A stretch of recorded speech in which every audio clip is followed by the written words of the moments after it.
ఈ రోజున గవర్నర్ గారిని కలవడం జరిగింది. మేము కలిసింది గవర్నర్ గారిని 4 విషయాలు వివరించడానికని కలిసాం. ఒకటి ఏంటంటే ఫస్ట్ దళిత్ స్టేటస్ దళిత్ క్రిస్టియన్స్కి ఇవ్వమని. అంటే దళిత్స్కి ఫ్రీడమ్ ఆఫ్ రిలీజియన్ అన్నది కావాలి. ఎందువల్లంటే దళిత్స్ వాళ్ళు రిలీజియన్ చేంజ్ చేసుకుంటే క్రిస్టియానిటీలోకి కానీ ముస్లిమ్స్లోకి కానీ వెళ్తే వాళ్ళకి ఎస్సీ స్టేటస్ వర్తింపజేయట్లేదు. ఇది 1950 ప్రెసిడెన్షియల్ ఆర్డర్లో ఇది పొందుపరిచారు. కాబట్టి వెంటనే దీన్ని క్యాన్సిల్ చేసి మా యొక్క అభిప్రాయాన్ని సెంట్రల్ గవర్నమెంట్కి తెలియజేయండి.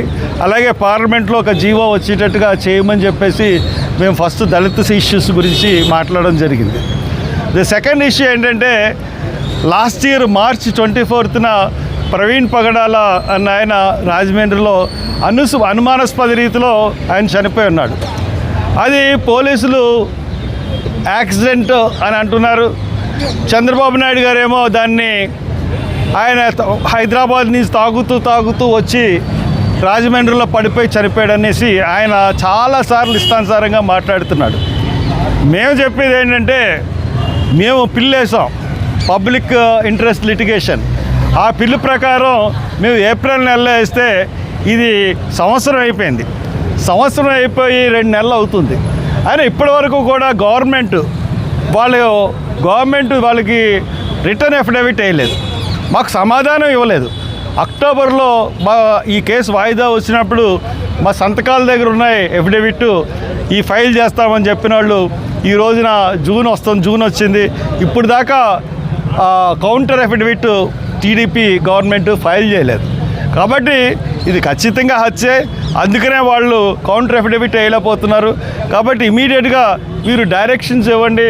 రేపు జూలైలో మీరు ఈ కోర్టుకి వచ్చినప్పుడు, జూలై 1న వస్తున్నప్పుడు ఇది కూలంకషంగా సుప్రీం హైకోర్టు విచారించేటట్టుగా దీని గురించి మీరు విచారించండి, మీరు విజ్ఞప్తి చేయండి అని చెప్పేసి గవర్నర్ గారికి చెప్పడం జరిగాం. మూడో విషయం ఏంటంటే స్పెషల్ ఇంటెన్సివ్ రివిజన్. మీ అందరికీ తెలుసు సార్, మొన్న బీహార్లో సడన్గా 60 లక్షల ఓట్లు అనే ప్రోగ్రాం పెట్టి స్పెషల్ ఇంటెన్సివ్ రివిజన్ పెట్టి 60 లక్షల ఓట్లు తీయడం వల్ల బీహార్లో బీజేపీ నెగ్గింది, కాంగ్రెస్ ఓడిపోయింది. అలాగే వెస్ట్ బెంగాల్లో కూడా అదే విధంగా జరిగింది. ఎన్ని లక్షల ఓట్లు తీశారో ఇంకా వెస్ట్ బెంగాల్లో తెలియలేదు. కానీ ఇప్పుడు మన ఆంధ్రప్రదేశ్లో కూడా ప్రోగ్రాం కంటిన్యూ అవుతుంది. ఆంధ్రప్రదేశ్లో ప్రోగ్రాం కంటిన్యూ అవుతున్నప్పుడు మీ అందరికీ తెలుసు వలస కార్మికులు, ఈ టైంలో వలస కార్మికులు వేరే చోట్లకి వెళ్ళి వాళ్ళు పనులు చేసుకుంటూ ఉంటారు. వాళ్ళ ఇంటికి వెళ్ళి ఇప్పుడు వాళ్ళు అడిగితే వాళ్ళు ఓట్లు అక్కడ ఉండవు, మనుషులు ఉండరు, ఓట్లు ఉన్నా కానీ మనుషులు ఉండరు. అలాగా బలహీన వర్గాల ఓట్లు మెయిన్. అంటే ఎవరన్నా బాగా ఎవరు ఓట్లు పోతున్నాయంటే వల్ల ఈ అనే దానివల్ల ముఖ్యంగా బలహీన వర్గాల ఓట్లు, దళితుల ఓట్లు, సమాజంలో అట్టడుగున్న ఓట్లు పోతున్నాయి. దానివల్ల బీజేపీకి బెనిఫిట్ అవుతుంది. ఈ ఓట్లన్నీ కూడా కాంగ్రెస్ పార్టీకి చెందినవి. కాబట్టి ఇన్వెస్టిగేషన్ చేసినప్పుడు కూలంకషంగా చేయాలి. అదేవిధంగా మళ్ళీ వాళ్ళు రివిజన్కి వాళ్ళు వచ్చి చేసినప్పుడు దాన్ని చూసేటట్టుగా చేయమని చెప్పి కూడా మేము రిక్వెస్ట్ చేస్తూ ఉన్నాం. ఇక థర్డ్ విషయం ఏంటంటే మీరందరికీ తెలుసు ఆరోగ్యశ్రీ సరిగ్గా రావట్లేదు. అలాగే ఫీజు రియంబర్స్మెంట్ అయితే 6,000 కోట్లు 2019 నుంచి ఇప్పటి వరకు రావాల్సిన బాకీ 6,000 కోట్లు. అలాగే ఈ ఆరోగ్యశ్రీ అయితే 4,000 కోట్లు. ఈ ఆరోగ్యశ్రీ చాలా హాస్పిటల్స్ ఎత్తేయడం వల్ల పేద ప్రజలు చాలా దెబ్బైపోతున్నారు, చాలా ఆక్రోశం వెళ్ళగడుచుతున్నారు.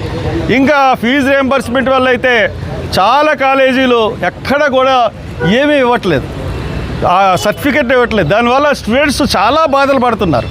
కాబట్టి ఇమీడియట్గా ఈ 2 ఇవ్వాలి. అంతేకాకుండా సప్లాన్ని కంప్లీట్ మిస్యూజ్ చేస్తూ ఉన్నారు. ఇక్కడ జగన్ గవర్నమెంట్లో సప్లాన్ ఎంత రకంగా మిస్యూజ్ అయిందంటే, సప్లాన్ అంటే ఆ యొక్క ఇయర్ బడ్జెట్లో సప్లాన్ నిధులు ఏమైనా మిగిలిపోతే ఆ నెక్స్ట్ ఇయర్కి క్యారీ ఫార్వర్డ్ అవ్వాలి. కానీ అట్లాగా జగన్ గవర్నమెంట్లో 5 years కూడా క్యారీ ఫార్వర్డ్ అవ్వలేదు. అంటే 25,000 కోట్లు జగన్ ఈ సప్లాన్ నిధుల్ని మిస్యూజ్ చేశాడు. మిస్యూజ్ చేయడమే కాకుండా దాన్ని వేరే రకంగా ఖర్చు పెట్టిన పరిస్థితి ఉంది. కాబట్టి ఎన్ని విషయాల్లో మేము గవర్నర్కి నివేదించాం. ఆయన దగ్గర నుంచి కూడా మాకు పాజిటివ్గానే వచ్చినాయి. కాబట్టి ఆయనకి అది అందించి మీకు వినిపిస్తున్నాం. Thank you very much. మేము రిప్రజెంటేషన్లు ఎవరికైనా ఇవ్వమంటే వాళ్ళకి ఒక ఫోన్ నెంబర్ వాళ్ళు పంపిస్తాం.